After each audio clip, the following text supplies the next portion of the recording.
احساس نہیں ہوتا اس کا؟ احساس نہیں ہوتا تم کو؟ کیا تم صرف اپنی زندگی کے ذمہ دار ہو؟ تمہاری ماں جس نے دھکے کھا کھا کے تم کو پیدا کیا ہے اس کا کوئی حق نہیں تم پر؟ زندگی صرف تم اپنے لیے جیتے ہو؟ سماج کس لیے ہے؟ سوسائٹی کس لیے؟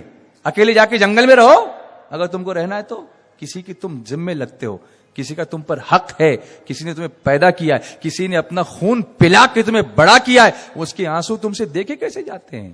تو اس ماں کو پلٹ کر واپس آ کر دیکھنا ہے کہ نہیں رکنا ہے؟ نشے میں جا رہے ہو تم سمجھتے ہو میں نشے میں جا کر کے بھول جاؤں گا سب کچھ، تو تمہاری ماں تو تمہیں کبھی نہیں بھولے گی میرے عزیز۔ تمہاری ماں آخر ماں ہوتی ہے، وہ انتظار کر رہی ہے تمہارا کہ میرا بچہ اچھی حالت میں واپس آئے گا، میں اس کا ہاتھ پیر دھلاؤں گی، میں اسے کھانا کھلاؤں گی۔ تم اس کے لیے شراب کے نشے میں دھت آتے ہو، نشے کے اندر دھت آتے ہو، تم ایم ڈی لیتے ہو، تم نارکوٹکس لیتے ہو، تم ایکسٹیسی لیتے ہو اور اپنی ماں کے دھکوں کو بھول جاتے ہو۔ تم کیسے انسان ہو؟ یہ تو جانور بھی نہیں کرتا ہے اور تم یہ کر رہے ہو۔ تو اگر فائدے ہیں تو نقصان زیادہ ہیں، یاد رکھو۔ قرآن نے اس کو بیان کیا، قرآن نے لاجیکل پہلو بھی بیان کیا ہے کہ یس نقصان ہے، فائدہ بھی ہے، لیکن نقصان زیادہ ہے اس لیے بین کیا ہے۔ لاجیکلی اس کو پروو کیا قرآن نے۔ آپ قرآن شریف پڑھیے، آپ کو معلوم ہوگا۔ آگے بڑھتے ہیں دھیرے دھیرے۔ اب جب روکنا ہوا تو ایک ساتھ نہیں روکا،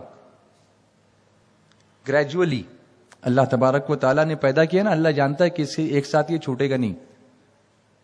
تو وہ لوگ جو پیتے تھے ان کی آسانی کے لیے ایسا کیا کہ یہ آیت نازل فرمائی، اعوذ باللہ من الشیطان الرجیم، بسم اللہ الرحمن الرحیم، یا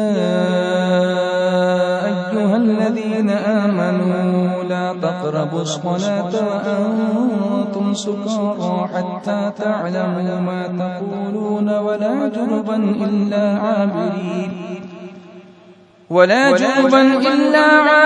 سبيل حتى تغتسلوا۔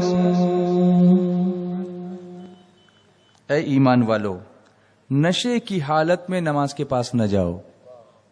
جب نشہ ہو تب نماز مت پڑھا کرو، جب تک اتنا ہوش نہ ہو کہ جو کہو اسے سمجھو، اور نہ ناپاکی حالت میں بے نہائے۔ نشے میں آدمی کو ہوش ہی نہیں ہوتا کہ وہ پڑھ کیا رہا ہے، وہ بول کیا رہا ہے، اس کے سامنے کون کھڑا ہے۔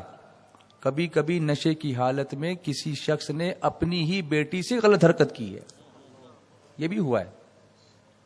کون غیور انسان ایسا ہوگا،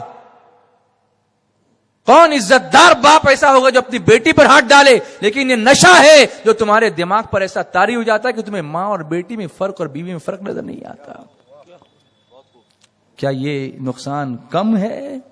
کیا تمہیں نشے سے آہری ذات آت؟ کیا یہ نقصان کم ہے؟ پلٹو، واپس آؤ، توبہ کرو۔ نشہ ہو، کرنا ہو تو سرشار مجھے کر دے ایک جام لبالب سے، سرشار مجھے کر دے ایک جام لبالب سے۔